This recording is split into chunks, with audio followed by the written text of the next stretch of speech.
Jan urang neraskeun pangaosan urang bacakeun heula Fatihah ka ahli majelis anu parantos mulih ka jati mulang ka asal nu urang ge moal kembang boa deui bakal nyusul seperti araranjeun ngan mudah-mudahan nu diheulakeun nu karolo. Aduh, satu kolot teh ekstrim bener sih.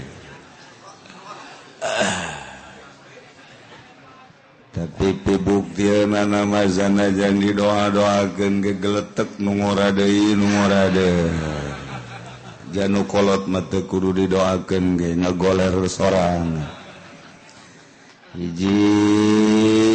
kanggo almarhum Haji Ibrahim bin Haji Rahi Bunda. Kedua sesepuh di kampung Cilongo kamari maut Haji Yusa bin Haji Yuna Hajah Yuna. Kemudian Ustad Obang Ahmad Sobari kampung Nambo imah nuju teu damang. Kemudian kanggo kitu ahli majelis di dieu nuju teu damang urang dumpit dirawat di rumah sakit yakni Haji Jarom Murta bin Hajah Mursia. Kemudian Haji alias bin Hajah Asminah Hajah Asi Aisyah binti Saki. Kemudian gitu haul na ieu Hajah Icih binti Hajah Thayyib. Terakhir di keluarga besar tokoh Mas Tabrani Haji Husein. Teu damang mudah-mudahan dienggalkeun damang dipasihan kasobaran ku Gusti Allah. Mudah-mudahan dijadikeun kifarat keur anjeunna nu teu damang. Oge nu mulih ka jati mulang ka asal, mudah-mudahan dihampura sakabeh dosa. Mawa iman Islam tur dilegakeun dicaangkeun di kuburanna bi barakati ummil Quran Al-Fatihah. Bismillahirrahmanirrahim. Alhamdulillahirabbil alamin arrahmanir rahim maliki yaumiddin. Iyyaka na'budu wa iyyaka nasta'in ihdinas siratal mustaqim siratal ladzina an'amta 'alaihim ghairil maghdubi 'alaihim waladdallin.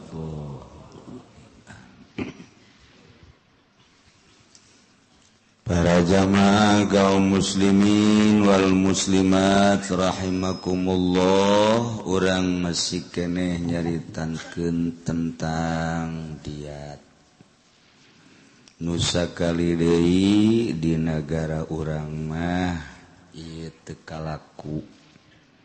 Urayan Al-Qur'an nu diuraykeun ku Kangjeng Nabi diterjemahkeun ku para mujtahid dikitabkeun berbagai mazhab ieu teu kalaku lantaran lemahna umat Islam. Sanajan dina kitab Bukhari dijelaskeun al-Islamu ya'lu wa la yu'la alaih, maka qaid horeng satungtung urang Islamna teu cinta dunia. Satungtung ulah mukhalid jeung ahli-ahli munkarat. Satungtung urang Islamna ieu bener-bener ngagungkeun ka agama. Kakarak ya'lu wa la yu'la. Jadi berarti lamun urang Islam na cinta dunia nuku Kangjeng Nabi dikhawatirkeun ketika umat kaula cinta dunia. Mafatihu khazainil ardi dibuka khawatir cek Kangjeng Nabi malah lundur ka tukang kuari. ketika umat Islam mukhalid jeung ahli-ahli munkarat jeung kafir khawatir cek Kangjeng Nabi kuat ketika geus teu ngajungjung agamana maka dikhawatirkeun ku Kangjeng Nabi urang nu tilu eta kuari geus nemrah cinta dunia kabehan ku cinta nah haram ge ditabrak ngeridit bunga bang ieu mah ngomong bae sanajan terus bae ngeriditna sanajan terus bae ngagolang-golangkeun duit bang ngan ieu mah keur carita agama mah terus bae moal eureun deuk dipake deuk henteu ja aya hitung-hitunganana ieu ke di akhirat kakara karasa kok bae ku ari suadaekna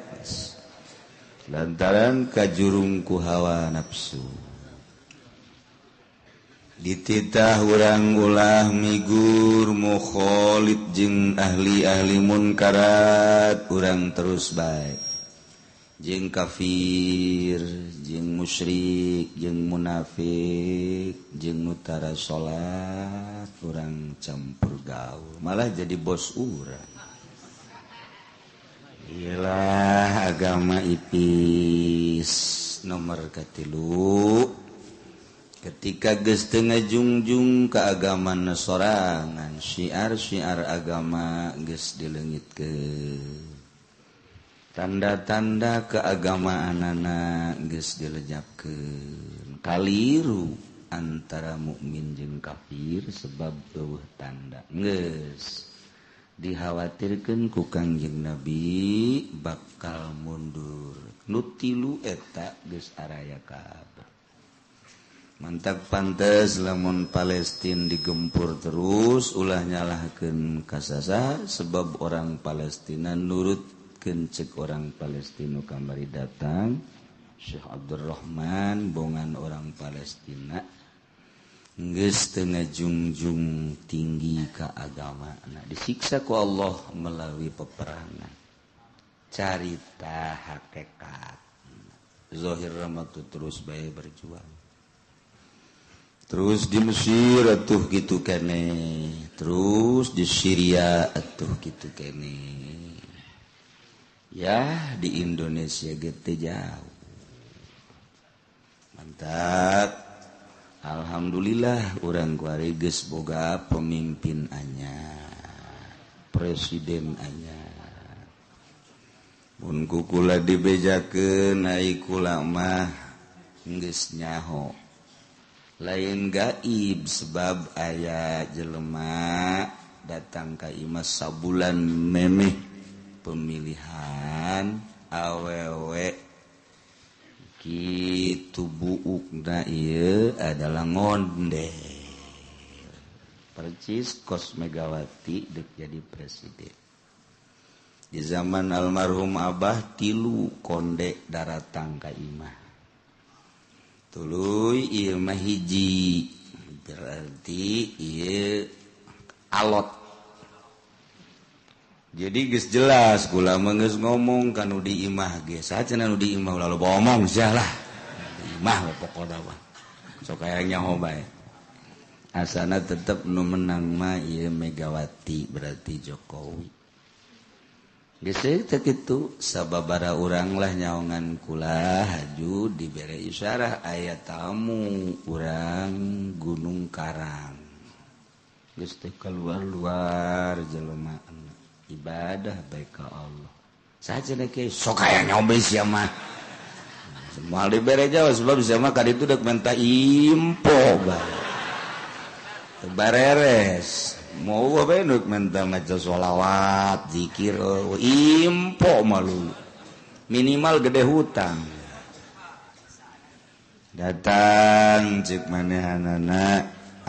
eta isyarah tepat ngan tetep nu dipilih mah adalah nu lawana baik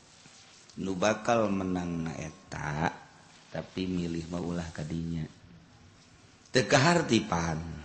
ai milih titah ka Prabowo ari nu menang mah bakal itu atuh kula bingung kan jadi kos kitu atuh terus we dipikiran kunaon jadi kos kitu tetep nu menang mah itu ngan milih ulah ka ditu ya ayalah ngan lamun dicaritakeun teu bagus mantap lamun nu milih kanu eta nu kuari menang tetep kudu loba maca isyarahna seperti kitu nya tah kos kitulah ke iraha-iraha tetep dibejakeun ngan kuari mah haneut keneh moal wakadeui kege karasa ku urang kabehan japa mimpin urang nyata-nyata atuh KPU seperti kitu paingan milih mah kudu kanu eta sanajan nu menang mah nu itu jadi aya kene malah aya deui nu saurang deui mah nu mere isyarah teh masih di Kabupaten Tangerang kene ngan ti loka pangijing jelema saha cenah kieu jurig meureun teh mah sia mah kadinya bae amang batur jurig meureun sarua isyarahna kos kitu kene tapi per detik ieu ge masih kene aya nu mere-mere isyarah teh berarti aya kompromi khusus wallahu alam ka hareupna mah tah kos kitulah sabenerna nu asli nama kos kitu mentak tarik teuing teu kula lemah teuing henteu sebab naon ari nu menangna geus dibejaan ku konde eta tamu ge loba atuh nu hadir dirinya ngan nanyakeun teu dibejakeun ka belah dieuna kos kitu ngan milih mah cenah ulah kadinya aya lawan bareng wallahu a'lam mantap para ulama ahli-ahli Allah ahli ibadah tetep teu milih kanu menang sanajan geus nyarahun bakal eleh Habib Lutfi kurang kumaha Habib Ja'far kurang kumaha Habib Salim di Arif geus nyahun kemudian sababaraha kiai ngan sukut kajeun aya panitah mantap nu teu milih teu baragus kabeh ge ngan aya niatan bagus doang nya nu kuari mah sing loba istighfar urang kabehan sakitu bae geus jak kabeh geus aya tulisanana ti Lauhil Mahfuz kabeh kajur didongkrak ku kumaha ge moal bisa geus urang nolkeun deui urang bariasa deui eta pimpinan urang doakeun mudah-mudahan nyana bisa mimpin kalawan jujur jeung adil rakyatna bener-bener ngarasa dipimpin Indonesia mudah-mudahan aman ulah aya gontok-gontokan jeung ulah aya nanaon sehingga urang ibadah ka Allah tenang jeung tentrem sakitu ulah jadi masalah nol deui biasa deui tinggal urang nungguan kumaha ka hareup teh ieu mah carita tentang agama mengenai tentang diat nu ieu mah hanya koleksi unggul di jero hate minimal urang sanggeusna nyaho ulah ngaganggu ka batur lantaran sanajan di dunia henteu diadili jauh pengadilan dunia anu beres urang nyaksian jaksa sakitu saremna horeng disatukangeuna mah butuheun duit satungtung jaksa butuh duit moal nyaan dina mutus hukumna